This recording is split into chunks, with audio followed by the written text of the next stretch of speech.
award-winning Tennessee WildCast is on the air with the latest on hunting, fishing, boating, wildlife watching, and all things outdoors. Make welcome your host, drummer and outdoor expert novice, Jason Harmon. Hello, everybody, and welcome to this edition of Tennessee WildCast. Thanks for tuning in. We're glad you're watching, glad you're listening. Got a fun show for you today. We are at Region 4 office in Morristown, Tennessee with my friends Matt Cameron and Dan Gibbs. So we're going to have a good show today, and glad you guys invited us in. Hey, we're always glad to have y'all come back to East Tennessee and back to bear country. Yeah, that's what it's all about today. BearWise. We're going to talk about BearWise program with Dan. Dan's an expert in that, and he's our black bear program coordinator here in Tennessee, so we appreciate him having us. And I want to mention the cabin behind us. This is a new addition to the office space, right? It is. I'll let Dan tell you about that. Yeah, what's going on here behind us? Well, this was on one of our management areas on Lick Creek WMA, and we had been watching it for a while. And it was right by the road, and we were a little concerned that it might get set on fire or just disappear. And we were looking for a place to store some tables and chairs, and that's what we did. We brought it in here and set it up and made a trapper's cabin out of it. So it's a real nice conversation piece. Yeah, I think it's cool. We've got the bears here with us today and the capes and things. But yeah, if you ever get a chance to visit the Region 4 office, COVID's lifted a little bit, so there's maybe some opportunities to come check some of this stuff out. And if you ever get to visit, take a hunter ed course or something here, you see all this cool stuff in their auditorium here. So it's a cool place to be. Y'all done a good job with it. We had a good time building this stuff. I pitched an idea to Dan, and he took it and blew it all out of proportion. So it had been pretty basic if it had been me and the Holston General Store. We've done a show or two from in front of that, but sure, gosh, people come in who hadn't been in here since we remodeled it. They're just blown away at the decor, and I credit Dan for that. Yeah, I think it's great. Y'all do a great job here in East Tennessee, and we're just happy to be here. Today is all about BearWise. BearWise program's been around in Tennessee for quite a while. We're going to talk about it today and how it's expanding a little bit. But Dan, first off, just introduce yourself and what you do for the agency as far as the black bear coordinator, and then we'll dive into what BearWise is for folks that maybe haven't seen the show before or are not familiar with it. My name is Dan Gibbs, and I've been with the agency working on my 25th year, and I've had a lot of different duties, and I'm out of Region 4, and I do a lot of work with a lot of different species, deer, turkey, waterfowl, and then also a lot of work with bears. It seems to take the most of my time nowadays, and I am the program leader for that species as well as the other duties I have. So. Awesome. So you started out, were you an officer in the beginning? You still commissioned? Or? Yeah, I started in the wildlife division in Nashville, then transferred to East Tennessee as an officer for a few years, and then into my current role. Awesome. Well, that's cool. That's good. Well, tell us about the BearWise program. What is it, and kind of how it got started, and then we'll dive into a little more details. Okay. Well, the BearWise program, it's been a few years now, and it was really out of a need to try to change the direction on how we're educating people about bears. And we were working on it in Tennessee and kicking around some ideas, and at the same time, we were also having talks in the Southeast about more of a regional program, and because so many of us, every time we got together, we were seeing that we were working on the same issues and trying to solve the same problems, and everybody had a lot of good ideas. So we decided maybe we should focus on a single program that everybody was working on together rather than independently, and try to create a program that was recognizable on a regional level, all the way from Florida as far north as West Virginia and as far west as Texas and Oklahoma. So, and the idea is that when people are vacationing, say in the Gatlinburg area, they may be from Florida, and they see BearWise information, they know what that means, they're familiar with it, and they know what's expected of them. And we're starting to see the fruits of that effort. People are understanding it, and they know what it means, and they have a basic understanding of the BearWise Basics and some other concepts that we've really been pushing a lot. Well, we've been trying to push it a lot on our social media. I don't know if you've seen it here lately, but trying to share some of those messages that can be found at bearwise.org, right? Bearwise.org, and trying to get that information out. People are vacationing and visiting in Tennessee, and just want people to know how to interact with bears, how to vacation with them, how to hunt around them, how to camp around them, and that kind of thing. So. You say that multiple states are using the program. Is it so? It's not just a black bear thing, right? It is right now. It is right now. It is Okay. right now, but the Association of Fish and Wildlife Agencies, which is a national group that all the state wildlife agencies work together with on issues that are more national. Canada is part of that as well. That organization is considering taking the lead on managing the program. Okay. And if they do that, we'll know this fall, but if they make the decision to do that, then it'll be available to all 50 states and all provinces in Canada. Talk about consistent messaging across the country. That would be a huge home run right there. Yeah, and at that point, we're going to bring, if that happens, we're going to bring grizzly/brown bears into the program, kind of ease into that, because there are quite a few differences, and it's important, especially if you're visiting other parts of the country that may have brown bears, that what we teach about how to act around a black bear, it is different if it's a brown bear. So there are things that can be different, and so it would be a real opportunity to stress those differences. Yeah. So some of that messaging will be the same, but then those key elements that, grizzlies are a much bigger bear, and you got to act a little bit different. Yeah. Correct. Yeah, most of that is going to be more related what to do if you have an encounter with a bear, but the stuff about your attractants and trash and things like that, it's the same.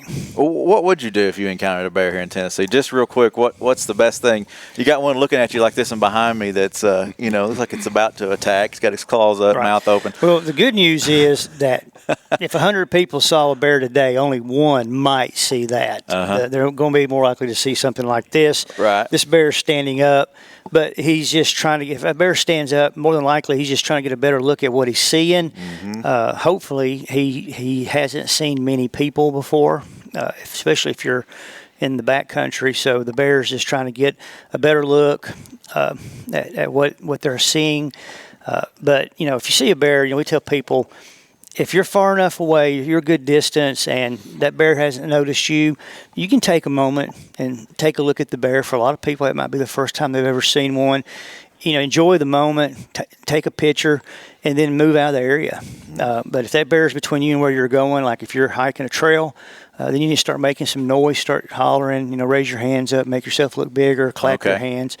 Pick a couple of rocks just to have them in case you need to throw them. If it starts approaching you, same thing, just continue to yell, stand your ground, and toss some rocks. And then in the very rare case, and it is a rare thing for a bear to attack a person, and that we're fortunate in that for a black bear to attack a person. But if that happens, you got to fight.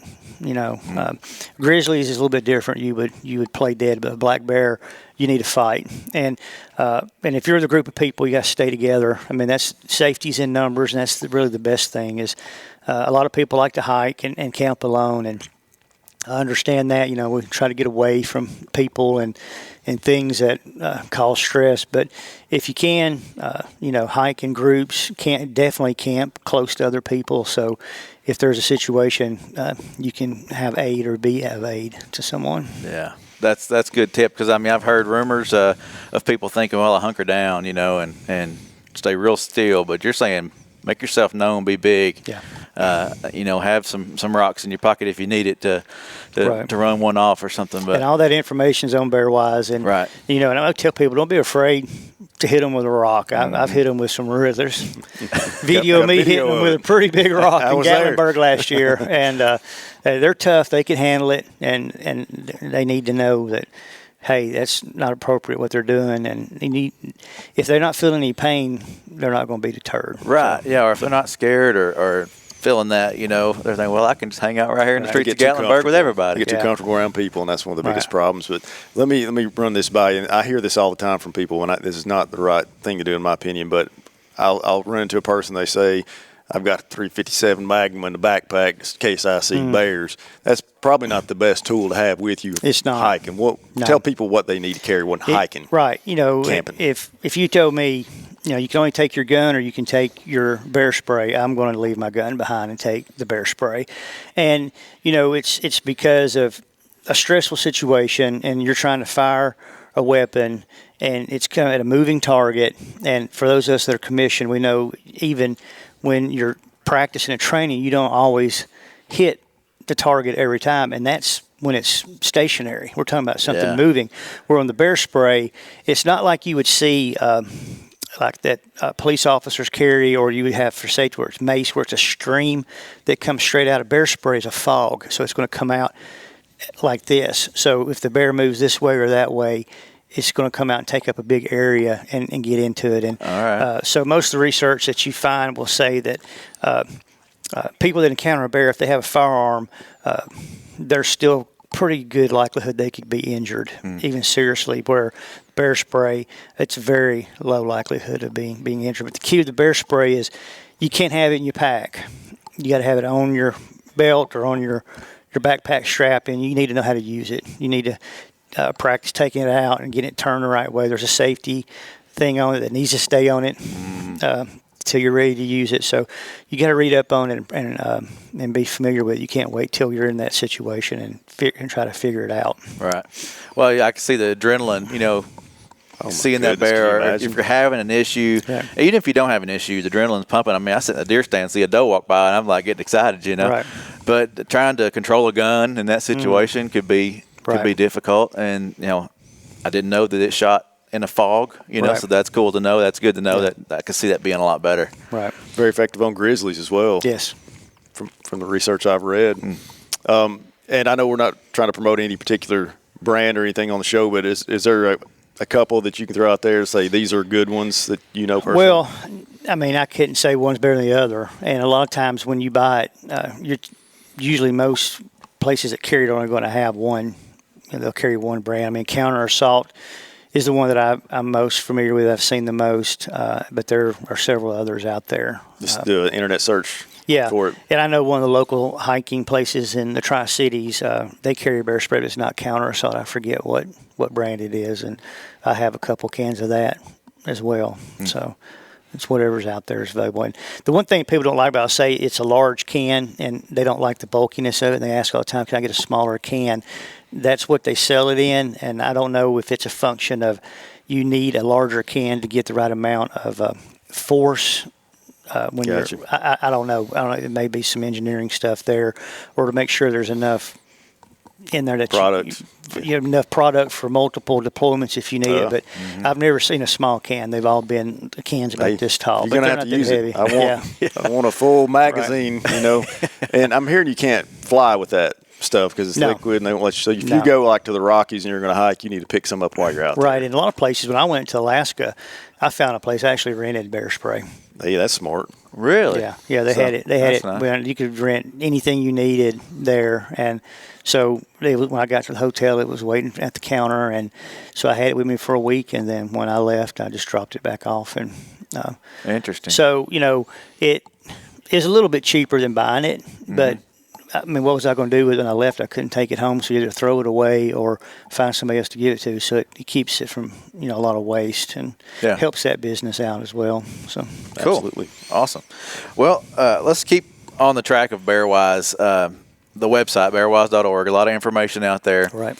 A lot of free downloads, and a lot of that stuff's available for the business owner around Gatlinburg and any other place that has bears. So tell the folks about what all's there, what kind of things they can download, what it's good for, and that kind of thing.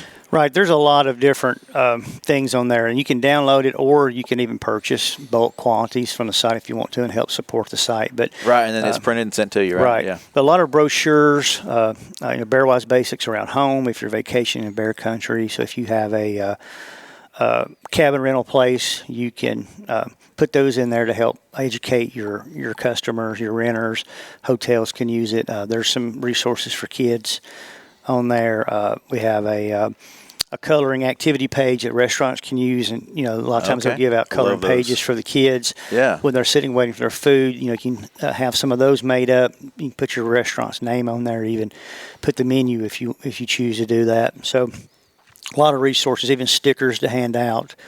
And BearWise is changing on a regular basis. Each month there's an e-blast, and actually I just received the next one today for review, sent it out for people to review, so that'll be coming out in another week or so. And so you get those monthly e-blasts and just a lot of good information.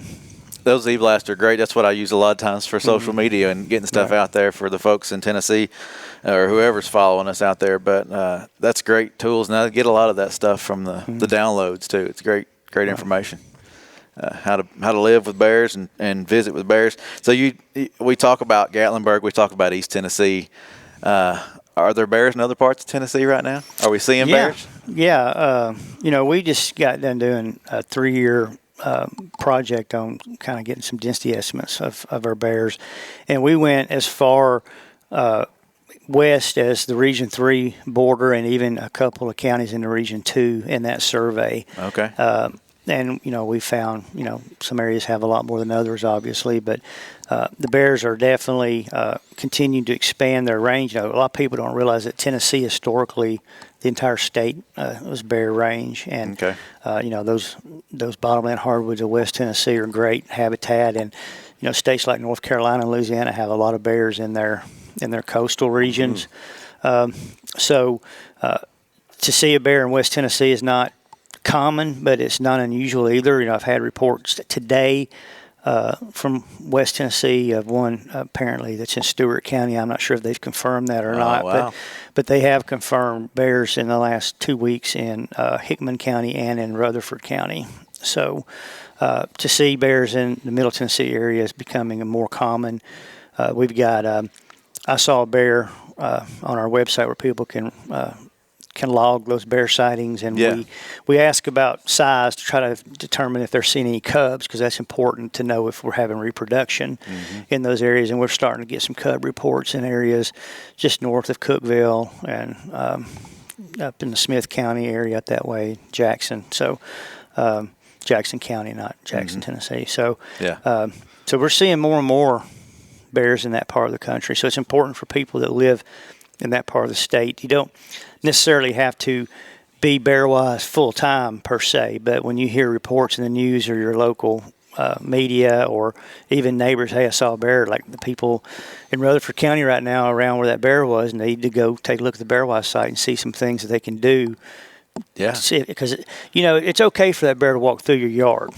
You just don't want it to stay. And the only thing that's going to make it stay is if it finds something to eat.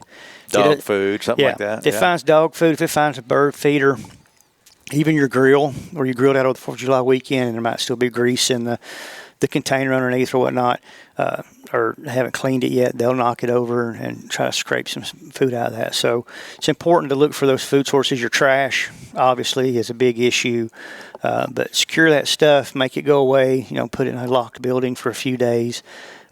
Give that bear an opportunity to move out of the area, and shouldn't have any issues. I'll give you an example. Just maybe a week, 10 days ago, there was one that came through the community where I live. It's called Bainbury, and we're kind of out on a peninsula. So for one to get there, he wandered in there, and I thought, it's not going to be good. There's a lot of homes in there, and people were posting about seeing it crossing the golf course and all that stuff. And I posted the BearWise Basics on there, said, y'all enjoy this. It's a real treat, but don't habituate it, so forth and so on. And fortunately, that bear worked its way back out of the neighborhood, and there was reports of it on back inland, I guess you could say. And people were very responsive to those BearWise Basics. They loved the comments, and nobody that I know of tried to intentionally feed it or habituate it. And that thing, he worked his way back out into an area where it's going to be a little more conducive for him. So it was a success. Yeah, and it comes down, it's, bears are animals.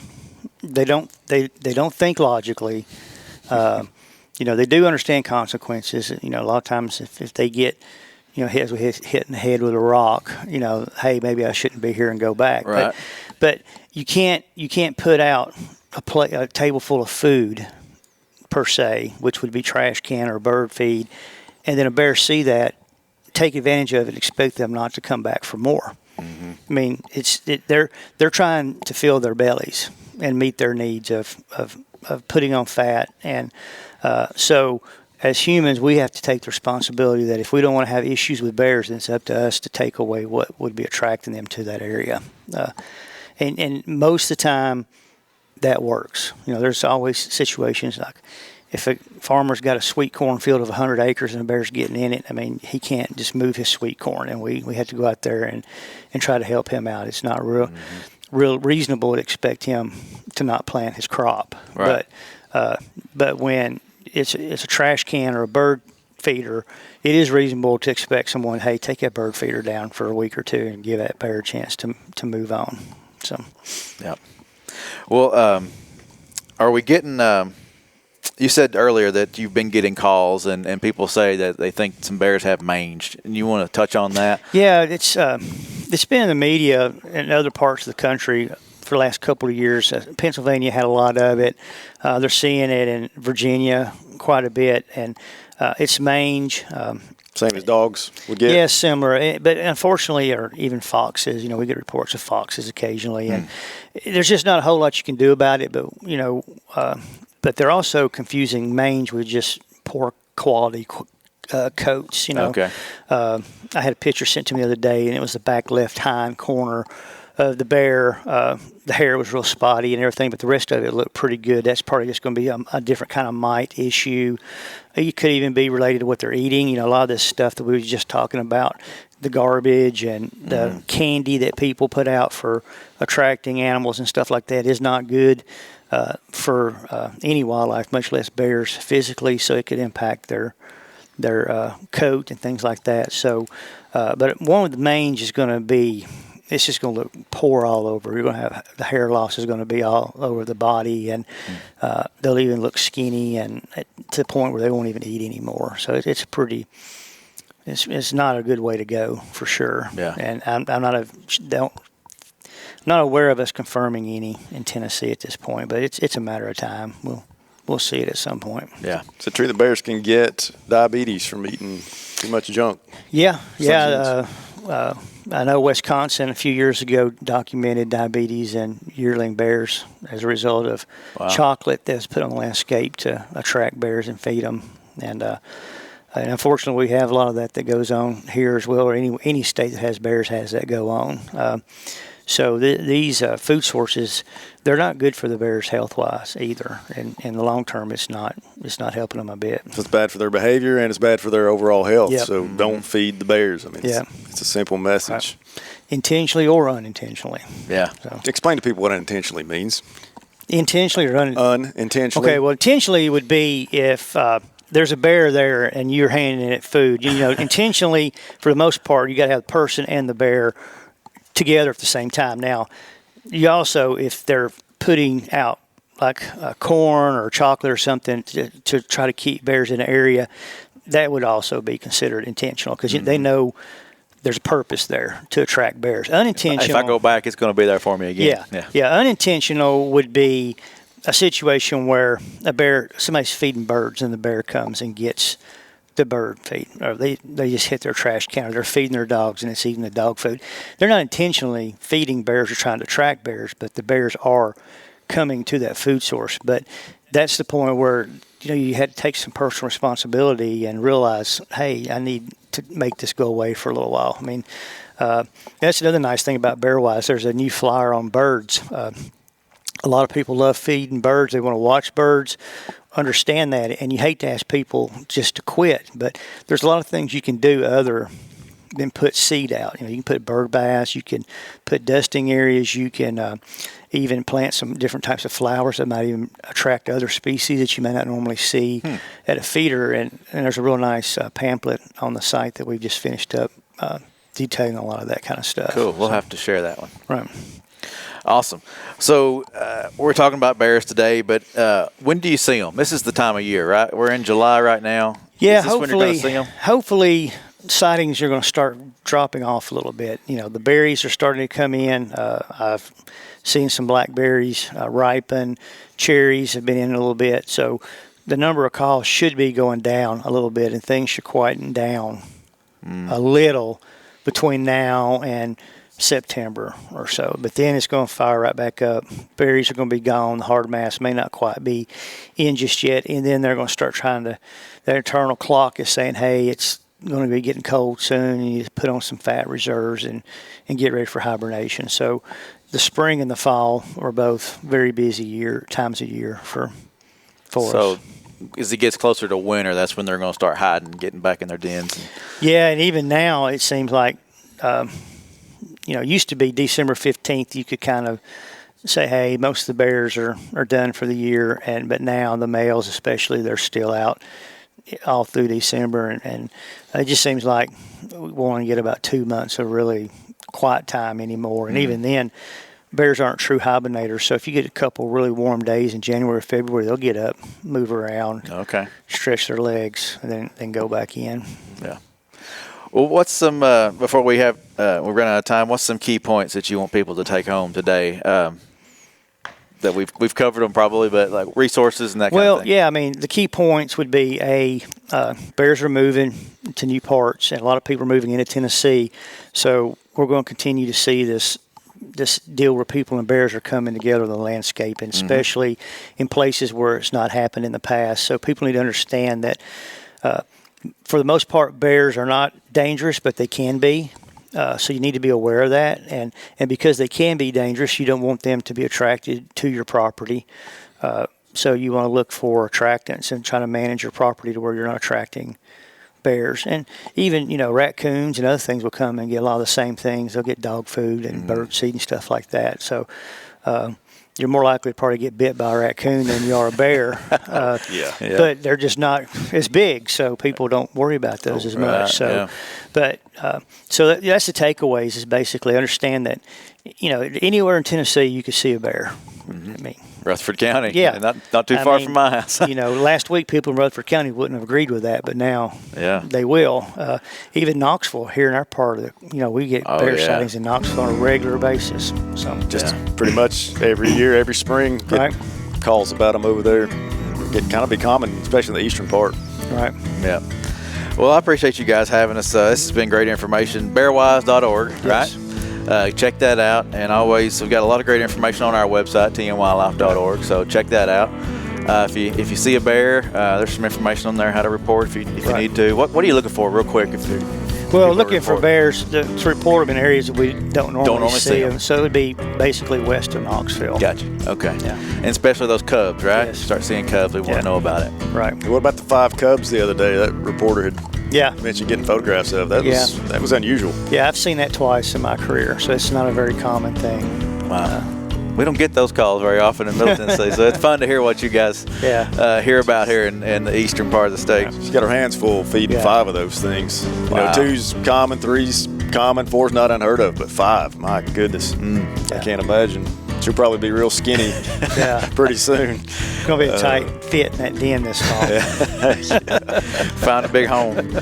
All right, guys. Well, I appreciate it. Thank you, Dan. Thank you for all you do.